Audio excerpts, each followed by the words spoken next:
Kalau belum subscribe juga segera ya, supaya kita bisa terus mengikuti channel ini dan sehingga channel ini bisa jadi berkat dalam hidupmu. Kami ingin dekat denganmu, kami ingin jalin persahabatan dengan Engkau, Roh Kudus. Engkaulah Tuhan di dalam gereja. Engkau adalah Allah yang hidup, yang menyertai umat percaya. Kami butuh bantuanmu, kami butuh bimbinganmu, kami perlu tuntunanmu. Biarkan kami mengenal Engkau dan cara kerjamu lebih lagi, dan kami sungguh-sungguh mengalami firman yang kami terima. Urapi kami semua, sembunyikan hamba di balik salib Yesus. Dalam nama Yesus, haleluya, amin. Puji Tuhan, shalom semua. Seperti yang Anda saksikan sekarang, saat teduh tempatnya beda. Memang sekarang ini live dari Seni Mantova Gallery yang ada di Registry Show House, Juanda, Sidoarjo. Nah, sebelum saya sampaikan firman, ada pengumuman 3 hari ke depan, tanggal 18, 19, dan 20 Februari, saya akan sharing lukisan-lukisan ini semua adalah lukisan saya, dan saya ingin sharingkan ke Anda, mulai besok, tanggal 18, 19, 20 Februari, jam 8 waktu Indonesia bagian Barat, di YouTube Philip Mantova. Nanti saya sharing 6 lukisan per malam. Semoga jadi berkat buat Anda. Bertepatan dengan ini, saya berikan tema juga hari ini sharing saya, Roh Kudus dan Kreativitas. Kita buka sama-sama di Keluaran pasal yang ke-31. The Holy Spirit and Creativity. Roh Kudus dan Kreativitas. Sudah dibuka, Keluaran 31, Anda catat dulu judulnya. Kebanyakan kita itu merasa sendirian di dunia kerja. Karena kita yang bekerja di dunia sekuler, contohnya di marketplace, kita merasa pekerjaan kita tidak serohani dibandingkan dengan full-timer yang bekerja di gereja atau pendeta. Hari ini firman yang saya bagikan akan membuktikan bahwa pemikiran seperti itu salah. Tuhan itu mengasihi kita semuanya, dan Dia itu mengulurkan tangan persahabatan. Roh Kudus dicurahkan untuk kita, untuk membantu dan menolong kita. Bukankah Roh Kudus disebut sebagai penolong itu? Dia penghibur juga. Dia memberi ide dan wawasan, dan Dia memberi lebih dari itu. Karena itu jangan kerja sendirian, atau jangan merasa dirimu seolah-olah tidak layak untuk bermitra dengan Allah di dalam dunia kerja. Kayaknya seperti seolah-olah Anda itu kerja satu hal, kerohanian hal yang lain. Nah, mari kita mengubah pikiran kita agar supaya kita bisa menyambut tangan persahabatan. Kalau Tuhan itu ulurkan tangan, sambutlah. Jangan kerja sendirian, libatkan Roh Kudus dalam pekerjaan. Sekali lagi saya ulangi, libatkan Roh Kudus dalam pekerjaanmu. Tapi Pastor Philip, apakah itu kehendak Allah? Itu kehendak Allah yang sempurna. Kita belajar dari Bezalel dan Aholiab. Ya, contoh 2 orang yang diurapi di dalam dunia kerja, sama rohani dengan Musa. Kita buka, sekarang kita baca maksudnya Keluaran 31 ayat 1. Bezalel dan Aholiab ditunjuk. Berfirmanlah Tuhan kepada Musa, lihat telah kutunjuk Bezalel bin Uri bin Hur dari suku Yehuda, dan telah kupenuhi dia dengan roh Allah, dengan keahlian dan pengertian dan pengetahuan dalam segala macam pekerjaan. Berhenti dulu sampai ayat itu. Saya jelaskan sekali lagi. Roh Kudus itu the creator spirit, atau dialah roh sang pencipta. Pada mulanya di kitab Kejadian, ketika bumi belum berbentuk, masih gelap gulita, masih kosong dan hampa seluruh alam semesta, Roh Kudus melayang-layang di atas permukaan air. Lalu firman Tuhan bunyinya, jadilah terang, maka terang itu jadi. Dialah roh penciptaan. He's the creator spirit, yaitu Roh Kudus adalah roh sang pencipta. Tapi dia juga berarti adalah the creative spirit. Berarti Roh Kudus itu kreatif sekali. Tidak ada sesuatu yang diciptakan tanpa kehadirannya. Berfirmanlah Tuhan, jadilah hewan, jadilah tanaman-tanaman, tumbuh-tumbuhan. Jadilah alam semesta yang indah ini, yang gak bisa artis manapun mendekati hasil karya Tuhan. Manusia dengan semua teknologinya tidak bisa mendekati indahnya alam semesta. Tetap yang namanya mujizat terindah itu yang alami, yang diciptakan dalam hadirat Roh Kudus. The Holy Spirit was the creative spirit. Dan bukan hanya itu, dia juga adalah roh yang memberikan kehidupan. Ketika akhirnya Allah menciptakan Adam dan Hawa, Adam, manusia pertama, dihembusi oleh roh Allah. Allah menghembuskan nafas dari hidungnya, lalu memasukkan rohnya ke dalam diri makhluk yang paling mulia ini. Baru setelah itu dia hidup dan mengerti watak Allah, karena dia dicipta dalam gambar dan rupanya. Jadi Roh Kudus itu bukan hanya kreatif, dia life-giving. Dia itu mengimpartasikan apa yang manusia tidak bisa. Dia memberikan kehidupan. Dialah yang memberitahukan meaning, arti hidup ini dan makna. Signifikansi itu dari Roh Kudus datangnya. Kedalaman itu hanya dari Tuhan. Jadi ini kabar baik buat Musa di ayat pertama. Berfirmanlah Tuhan kepada Musa. Karena Musa ditunjuk untuk membuat yang namanya kemah perjanjian dan semua perabot-perabotnya. Musa nggak ngerti yang begituan. Siapa yang bisa buat untuk dia? Sedangkan orang-orang sebangsanya semua itu adalah bekas budak di Mesir. Budak itu tidak berpendidikan. Mereka tidak punya kemampuan, mereka tidak mengecap bangku pendidikan di sekolah. Apalagi keahlian. Paling-paling mereka mahir buat apa? Buat batu bata. Waktu dipaksa sama Firaun itu, pekerja kasaran, mereka cari jerami, lalu bikin batu bata dari itu. Orang-orang ini gak punya skill sama sekali. Jadi waktu Tuhan berfirman sama Musa, Musa berkata, Eureka, aku akhirnya menemukan solusinya. Apa firman Tuhan? Lihat, telah kutunjuk Besalel. Ternyata Besalel dan Aholiab, saya kasih bocoran, mereka bukan berkhotbah. Mereka juga bukan hamba Tuhan seperti yang kita definisikan.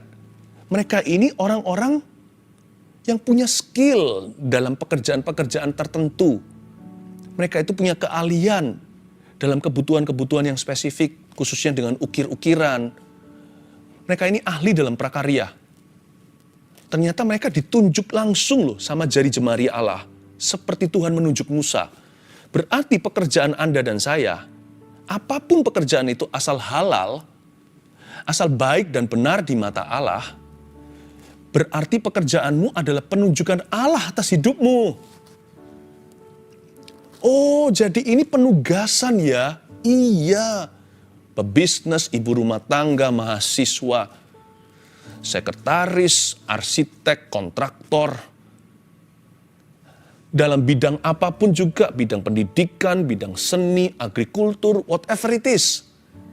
Kalau Anda berkecimpung di sana, Allah menempatkan Anda dalam kehidupan yang demikian, pekerjaan itu adalah penunjukan Allah atas hidupmu. Berarti ada surat tugas dari sorga atas hidup Anda. Itu yang disebut talenta. Besalel ditunjuk bukan untuk menjadi pendeta. Dia ditunjuk untuk membuat ukir-ukiran indah.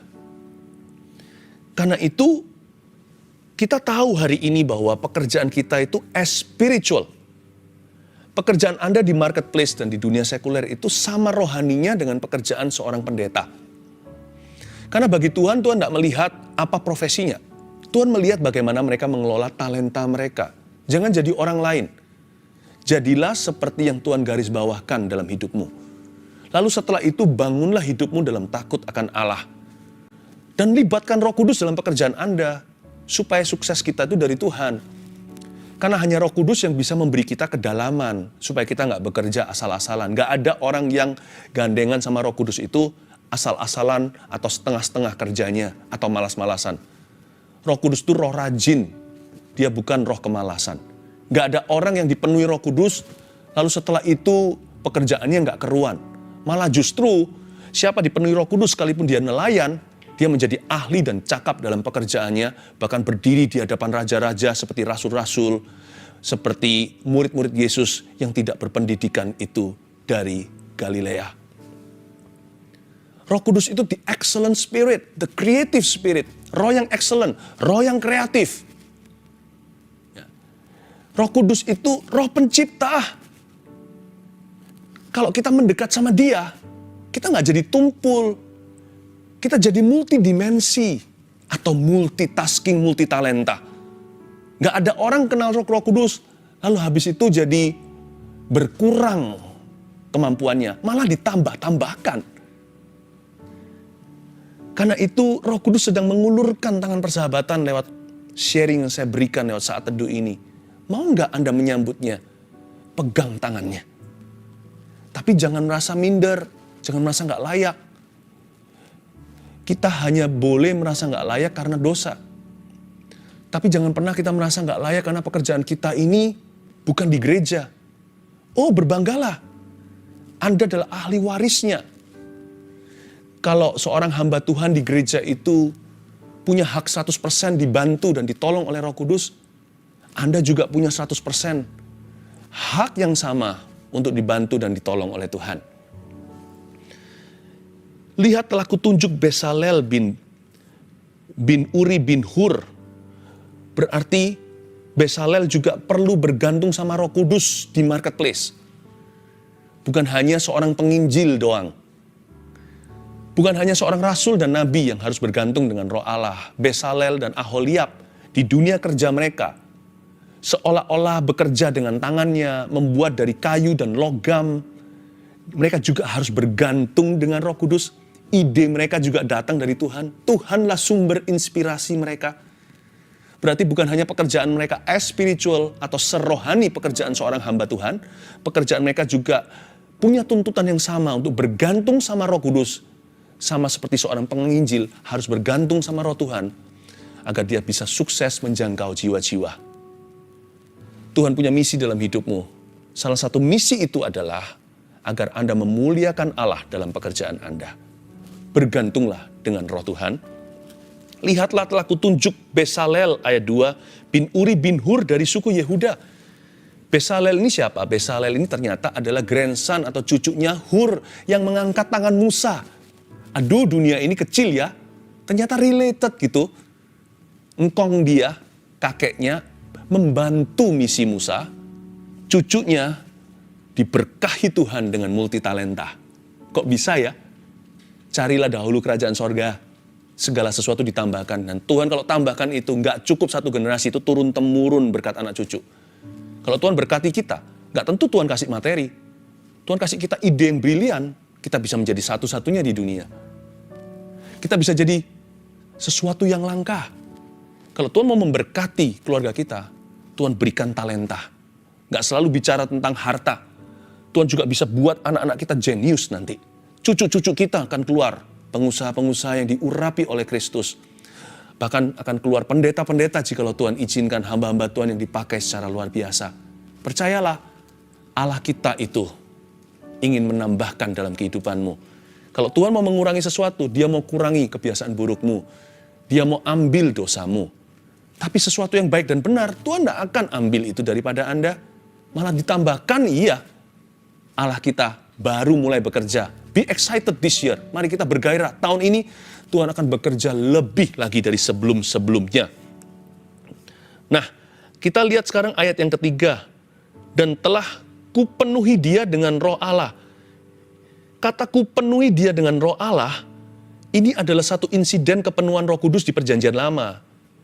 Jikalau bukan yang pertama, maka ini salah satu yang perdana ya tercatat dalam Alkitab seseorang dipenuhi oleh Roh Tuhan. Ini nggak main-main, karena langka zaman Perjanjian Baru, barulah tirai itu robek dari atas ke bawah. Lalu Roh Kudus dicurahkan ke atas setiap daging atau ke atas setiap manusia. Tapi di Perjanjian Lama itu, yang dapat kepenuhan Roh Kudus itu hanya raja, nabi, imam. Ini Besalel, seorang pekerja di lapangan, seorang seniman. Kepenuhan dengan kalimat yang sama, kupenuhi dia dengan Roh Allah. Wow! Ternyata insiden-insiden awal kepenuhan Roh Kudus di Perjanjian Lama itu berhubungan dengan kreativitas dan produktivitas. That's how important your line of work is to the Lord. Sepenting itu loh karir dan pekerjaan Anda di mata Tuhan. Karena bagi Tuhan, anak-anaknya berkarya, itu berbuah. Bahkan Tuhan Yesus berkata, dicatat di Yohanes 15, berbuahlah yang lebat, jangan tanggung jadi orang, supaya dunia tahu bahwa kamu muridku, dan dengan demikian kamu memuliakan Bapa-Ku. Jadi bagi Tuhan itu penting sekali. Karena saya cinta anak saya, apa yang anak saya hasilkan, prakaryanya contohnya, saya simpan hingga hari ini. Ya, yang bagus-bagus itu, apalagi yang bermakna, saya simpan, saya beritahu, ini anak saya belajar menggambar, ini anak saya belajar menulis, ini anak saya belajar menyanyi, masih ada loh audionya, bahkan videonya pun masih saya koleksi di dalam archive keluarga kami. Karena saya cinta, saya bangga anak saya itu menunjukkan produktivitas dan kreativitas. Bagi saya seolah-olah bakat papanya turun ke bawah. Bagi Tuhan juga seolah-olah sama, bakat ayahnya, Bapa Sorgawi kita dicipta dalam gambar rupa Allah, ya kan? Itu turun ke kita. Jadi bagi Tuhan pekerjaanmu itu penting sekali. Jadi jangan merasa lonely, jangan merasa aku ini CEO, aku ini manajer, aku punya toko. Rasanya, mana Tuhan ya? Mau minta sungkan sama Tuhan, apa ini penting bagi Tuhan? Aduh pekerjaanku enggak penting, jangan gitu pengakuan mulutnya. Boleh kita merasa enggak layak, tapi justru membuat kita bersyukur, bukan membuat kita minder. Harusnya kita berkata, Tuhan aku ini siapakah aku ini Tuhan jadi biji matamu, dengan apa aku balas Tuhan, selain memuji dan menyembahmu. Gitu lebih baik daripada, pekerjaanku enggak penting. Jangan tuduh Tuhan, bagi Tuhan pekerjaanmu penting. Jadi jangan merasa lonely sebagai manajer, pemilik toko, atau pegawai, atau CEO, jangan merasa, aku ini sendirian, siapa kasih aku ide? Siapa kan koreksi aku? Siapa jadi bahan pertimbanganku? Tentunya kita butuh saudara seiman kalau sudah menikah, suami dan istrinya. Bahkan di dalam gereja kita punya mentor-mentor rohani juga. Saya ngerti, tapi yang utama, yang pertama dan terakhir, itu Roh Kudus, rohnya Aholiab dan Bezalel. Itu roh yang sama menyertai Anda. Saya minta hati Anda berbunga-bunga dalam dunia kerja sejak episode ini. Anda harus tahu bahwa God cares for your business dan Tuhan mau tahu. Mungkin kita dibesarkan di keluarga, siapa tahu ayah kita dulu selalu absen waktu kita ulang tahun, waktu kita wisuda, atau ada presentasi di sekolah, atau ketika ada acara di gereja, waktu kita nyanyi, atau ada persembahan lagu, atau kita sedang terlibat dalam creative ministry, drama misalkan, papa kita nggak di situ atau mama kita nggak di sana. Jadi kita bertumbuh dewasa menyimpan sebuah perasaan tanpa kita sadari bahwa apa yang kulakukan itu tidak sepenting itu. Apa mungkin sekarang pekerjaanku penting bagi Allahku? Jangan begitu lagi. Pikirannya diubah, diganti. Berbunga-bungalah itu hati. Jesus wants to know. Tuhan mau tahu apa yang Anda kerjakan. Dan dia mau terlibat. Maukah Anda melibatkan? Mau nggak melibatkan Tuhan? Nah, apa saja yang Tuhan sanggup berikan? Saya akan tunjukkan kepada Anda ini ayat yang ketiga tadi, di garis bawahi kata, dan telah kupenuhi dia dengan roh Allah, dengan yang pertama di garis bawahi, keahlian, itu nomor 1. Dan pengertian nomor 2. Dan pengetahuan nomor 3, dalam segala macam pekerjaan.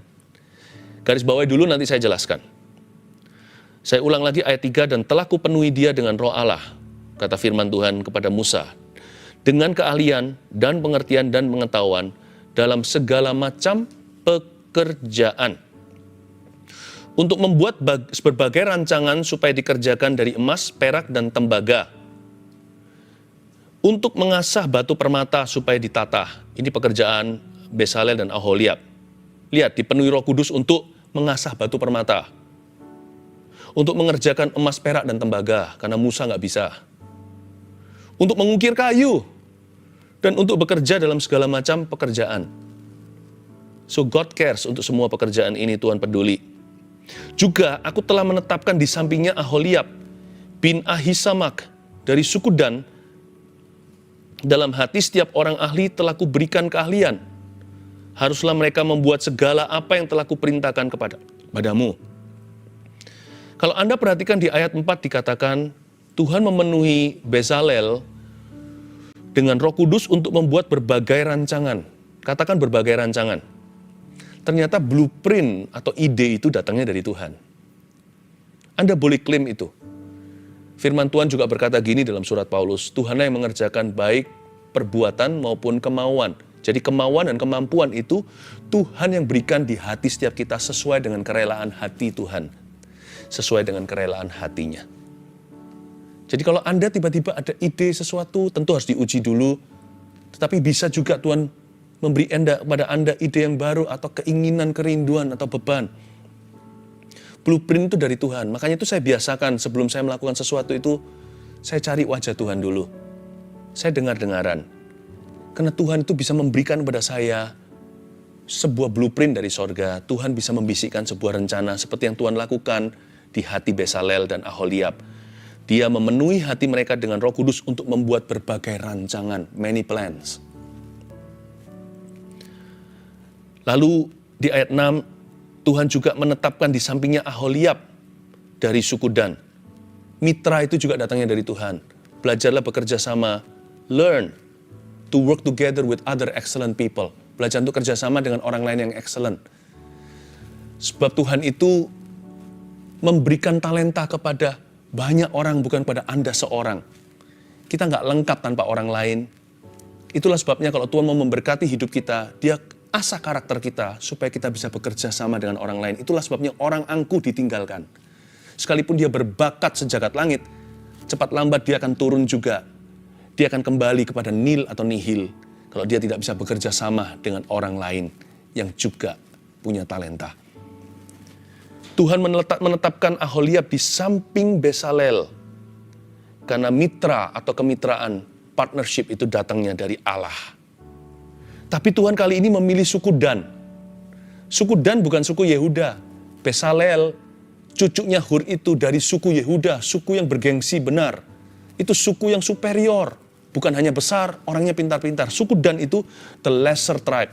Suku Dan adalah suku yang dianggap inferior di Israel. Tapi di situ keluar Aholiab. Jangan remehkan orang.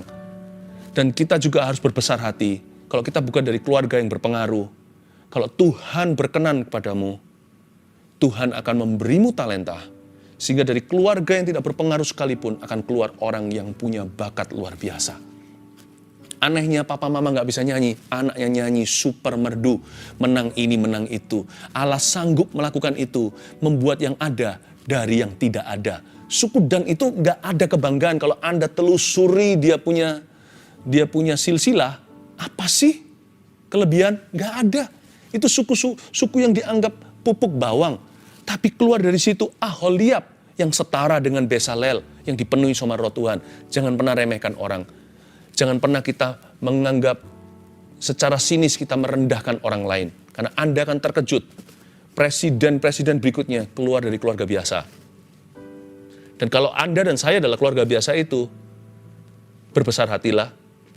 Kalau Anda gandeng Roh Kudus ya, bisa terjadi korsleting supranatural di dalam keluargamu.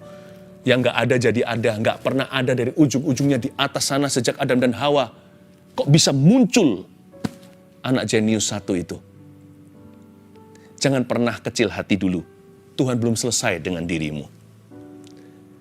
Kita lihat ayat 7, kemah pertemuan, tabut untuk hukum, tutup perdamaian yang terletak di atasnya dan segala perabotan kemah itu.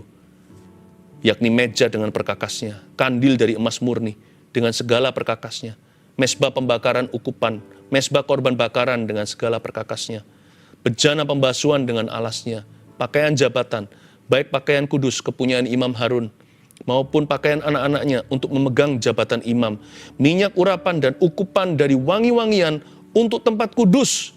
Berhenti di situ ayat 11a. Ayat 7 sampai 11 ini, biasanya kalau kita baca gitu aja tanpa memikirkan. Karena terlalu detail. Banyak sekali spesifikasi yang kita nggak perlu tahu rasanya. Justru itulah intinya. Ayat 7 sampai 11a di sini mengajarkan kepada kita, dalam pekerjaan kita waktu gandengan sama Roh Kudus, please be organized. Pastikan semua itu teratur. Allah kita itu tertib. Bukan berarti dia nggak kreatif. Bukan berarti Tuhan itu nggak bisa abstrak. Tapi Allah kita itu jelas tujuan. Itulah sebabnya susunlah prioritasmu dengan benar. Orang yang menggandeng Roh Kudus akan pertama-tama mengalami prioritas yang disusun oleh Allah. Lalu setelah itu be organized with your time. Belajar untuk teratur dengan kehidupan Anda. Jangan waktunya bangun, Anda tidur. Waktunya tidur, Anda begadang. Kayak begituan, semua itu indah pada waktunya. Kenallah waktunya untuk apa. Be organized. Dan kunci kelebihan seseorang yang diberkati oleh Tuhan itu ternyata pada detail-detailnya. Yang membedakan bintang 4 dan bintang 5, bintang 5 dengan yang tidak bisa dibintangi lagi, itu ada pada detil-detilnya, the little things. Jangan remehkan perkara-perkara kecil. Jangan neglect atau jangan abaikan, jangan lupakan hal-hal kecil yang biasanya diabaikan orang, itu yang membuat servis Anda di atas toko-toko tetangga. Itu yang membuat produk Anda beda rasanya. In the little details. Disitulah Anda menang dan memperoleh berkat-berkat yang extraordinary. Sekarang saya tunjukkan kenapa kita harus libatkan Roh Kudus. Roh Kudus beri 3 hal ini. Kita ulang lagi di ayat 3. Dan telah kupenuhi dia dengan roh Allah. Dengan 1, keahlian. Tulis ini, Roh Kudus beri keahlian atau skill dalam bahasa Inggrisnya. Jikalau bakat itu dari lahir, saudara-saudara, talenta itu dari lahir baru. Jadi jangan Anda berkata, aku nggak bisa ini dari dulu. Kalau Tuhan memberi Anda suatu blueprint rencana, di hatimu ada rancangan, ada kemauan, ada dorongan, ada keinginan. Aku mau coba ini, tentunya harus doa dulu, tentunya harus diuji juga. Jangan gegabah, apalagi yang memerlukan investasi. Tetapi kalau Anda punya hati setelah diuji itu tetap menggebu-gebu, dan ada kepastian iman di dalamnya, lalu ada peneguhan dan dukungan juga dari keluarga. Jangan takut untuk melangkah di area yang baru. Karena sekalipun bakat itu dari lahir, dari orok katanya, atau dari bayi, talenta itu bisa datang brand new hari ini. Sekalipun Anda tidak punya itu ketika Anda kecil, Anda tidak mengerti bidang tersebut. Tetapi kalau Allah menunjuk Anda dan mengurapi di Anda dengan jari jemarinya, Anda disetrum sorga, percaya nggak? Talenta itu muncul entah dari mana. You suddenly can do that. Anda bisa melakukan itu karena Tuhan yang memberikan kemampuan. Saya selalu pegang prinsip ini. The Holy Spirit gives me the skills I need. Roh Kudus memberikan pada saya kemampuan atau keahlian yang saya butuhkan hari ini. Baik untuk berkarya maupun untuk jadi berkat buat orang lain. Tuhan yang kasih kemampuan pada saya. Tuhan yang sama yang menghembuskan nafas ke Adam, dia masih bisa memenuhi saya dengan keahlian. Tuhan yang sama bisa membisikkan perencanaan di dalam hati saya, asal hati saya bersih dan terbuka kepada Roh Allah. Talenta itu datangnya dari lahir baru. Masih akan ada jenius-jenius baru dilahirkan di dunia ini tanpa melalui kandungan ibu. Tetapi melalui hadirat Allah seperti ini, ada urapan baru yang diterima. Percayalah Anda akan menerima sesuatu. Hitung-hitung saya juga baru bisa berkhotbah sungguhan itu. Mungkin dari umur 30 kali. Setelah berkali-kali saya berkhotbah, baru Tuhan memberikan kedalaman sesungguhnya. Waktu saya umur 30. Demikian pula saya baru bisa melukis waktu umur 40. Tuhan itu masih bisa melakukan perkara yang baru. Jadi jangan pernah Anda berkata give up. Dan jangan menoleh ke masa lalu. Tuhan hendak melakukan sesuatu yang baru, belumkah Anda mengetahuinya? Yang kedua, yang pertama keahlian. Lalu kedua, Roh Kudus beri pengertian. Itu soul, jiwanya. Sehingga apa yang Anda lakukan itu, nilai seninya hanya bisa dari dirimu. Selera, kedalaman, dan makna. God can turn you into a very unique gift in your field. Allah bisa mengubah Anda menjadi satu karunia, menjadi sebuah pemberian yang unik sekali. Kedalaman itu nggak bisa ditiru. Orang lain hanya bisa tiru metodenya, bisa buka bidang yang sama, tapi nggak akan bisa mendapatkan sukses yang sama seperti Anda kalau Anda diurapi oleh Allah. Sebab kedalaman dan makna itu datangnya dari Tuhan, itu hubungan soalnya. Itu nggak bisa dicontoh dengan rumus apa. Nilai seni dan selera. Orang bisa sekolah, jadi kutu buku sekaligus. Tapi kalau Tuhan tidak sentil dia dengan selera yang bagus, ujung-ujungnya juga nggak bagus. Selera, taste, itu soul-nya. Jiwa dari apapun yang Anda buat dan bikin, pekerjaan Anda itu soul-nya itu di Anda. Bukan di job deskripsi. Job deskripsi itu hanyalah framework-nya atau hanyalah figuranya. Tapi isi dalamnya, soulnya setelah Anda lakukan semua sesuai dengan peraturannya. Ingatlah, in the little things that you shine. Dalam perkara kecil, disitulah Anda bersinar. Jangan takut untuk menjadi dirimu sendiri. Bukan dirimu sendiri yang penuh dengan dosa atau masa lalumu. Dirimu sendiri yang diubah oleh Kristus. Jangan takut untuk menjadi diri sendiri, keluarkan warna aslimu. Di dalam pekerjaanmu, bersinarlah terang. Jangan ikut-ikutan, jangan jadi robot berjalan. Semua orang gitu ya, Anda begitu. Bukan berarti Anda memberontak loh ya. Ada regulasinya segala sesuatu. Saya maksudnya selera, soul jiwanya apa yang Anda kerjakan dan lakukan. Jangan jadi manajer yang kaku. Mungkin Anda pelajari di gereja bagaimana untuk membangun hubungan dengan orang. Anda bisa memberikan pujian sekalipun itu nggak ada di dalam buku manualnya. Anda bisa berkata, good job. Mungkin disitulah Anda bersinar, melebihi manajer yang lainnya. Yang terakhir, pengertian. Allah memberikan, Roh Kudus memberikan pengertian. Source-nya. Ini yang saya sebut divine copyright. Copyright sorga. Copyright ilahinya. Source-nya. Tuhan memberikan kepada Anda, memberitahukan Anda. Pengetahuan di sini itu bukan pengetahuan buku, tapi know-how-nya. Atau bagaimananya. Resepnya, rumusnya, teorinya itu di tanganmu. Soul-nya itu hasilnya. Know-how-nya di tangan Anda, resepnya itu di tanganmu. Roh Kudus bisa berikan 3 hal ini.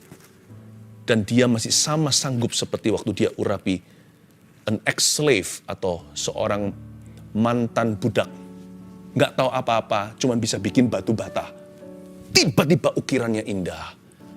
Bezalel dan Aholiab. Bukan cuma dengan satu materi, emas perak saja.